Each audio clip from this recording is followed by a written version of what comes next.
everybody, Titan here, the founder and lead programmer for Epic Duel. I want to introduce you to our third Epic update, just in time for Valentine's Day and the release of a huge feature. We've introduced Faction Wars into Epic Duel. You can see I have my character ready to go, set for Valentine's Day. I have the new rare Heartbreaker weapons equipped, and Nightwraith is going to tell you about these in a little bit. You'll notice something else immediately. As you run around the map, you'll see something you haven't seen before, and it's these faction flags. And they're spread all across the map. There's actually 8 of them around Delta 5. If you click on one of the flags, you'll see that there's 3 factions listed. These are the 3 leading factions at this control point. Now, to control a control point, your faction needs to submit battle tokens. And last update we introduced battle tokens. You earn these each time you get a battle victory. Now the faction that submits the most battle tokens to each control point controls that area. So right now you can see that the Black Knights of Chaos, they have submit the most tokens, so they control this point, and their flag appears on the capture point for everyone to see. That spans all world instances, so anybody on that particular screen is going to see your flag. Now there's a benefit to controlling a flag. And as you can see down here, every hour the faction that's in control is going to get a 200 influence bonus just because they control the capture point. So there's a big incentive to hold these capture points. You'll also notice that the top 3 factions, so the 3 that you see here, are going to be taxed. Every hour, 10 battle tokens will be reduced from these numbers.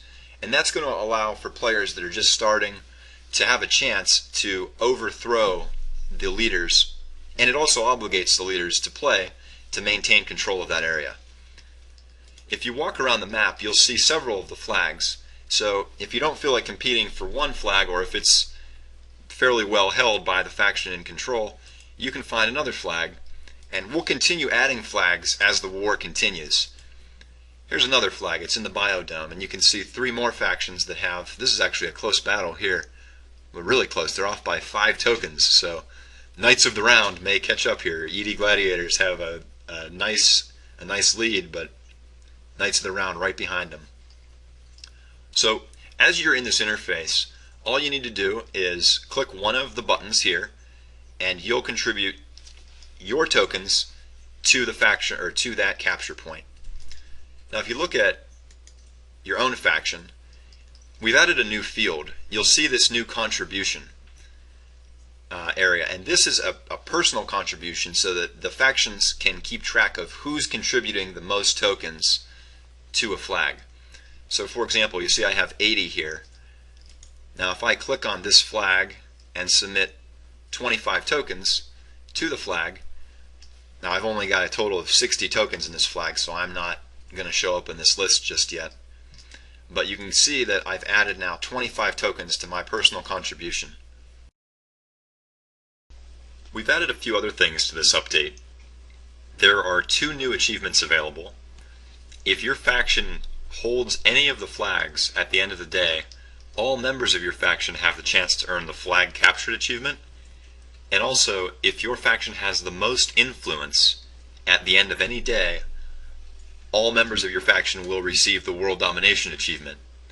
So you can look at several NPCs, and any of which have the war button listed. This is going to show you which factions have the most influence. So today you can see the Ultimate Chicks are leading on the side of the Legion, and Truly Clutch holding it for the Exiles. And if they maintain their leads, all members of their factions will receive those 2 achievements at the end of the day. Something else to note is that we've reduced the amount of influence that you earn in a battle victory down from 12 points to 5 points. And because we're offering the incentive for holding the flag, we felt that it was important that we reduce the numbers you earn per battle to really create an incentive so that players go after those flags. Hey guys, this is Nightwraith, lead artist for Epic Duel. I'm here in Valestra's Lounge in Fortune City to show you the new Heartbreaker weapons we introduced for Valentine's Day.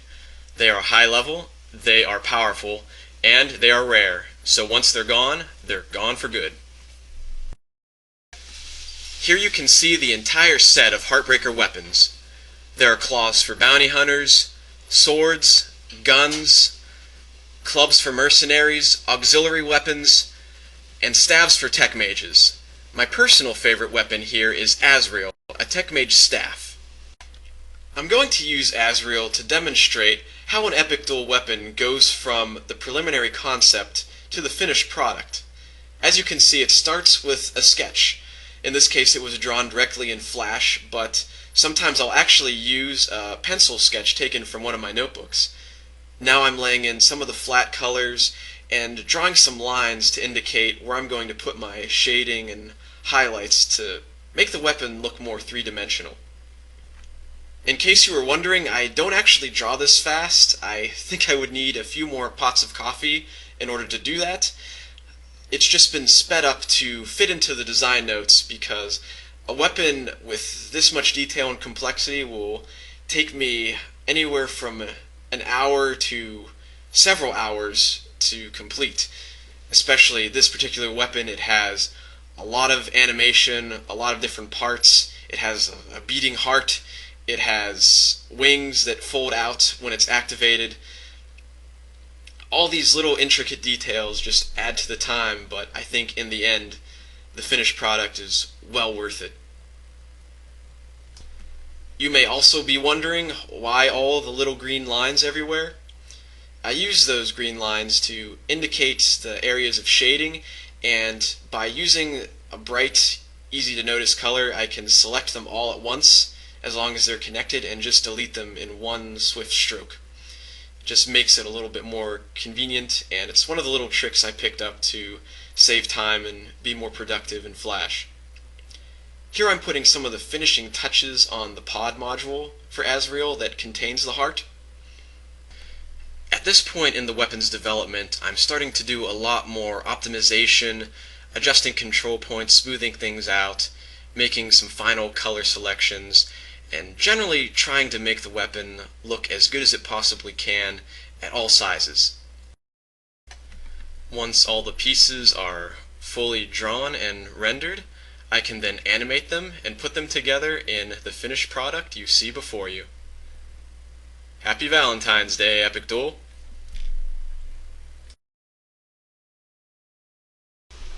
Speaking of Valentine's Day, I wanted to just mention my girlfriend baked us a Epic Duel cake, and it's really good. It's actually a really good thing we have a picture of it because we ate the thing in about 3 seconds. And so I just want to take this time to wish her and all of the players a very happy Valentine's Day, and I think that's going to wrap up this update. We'll see you in the next one.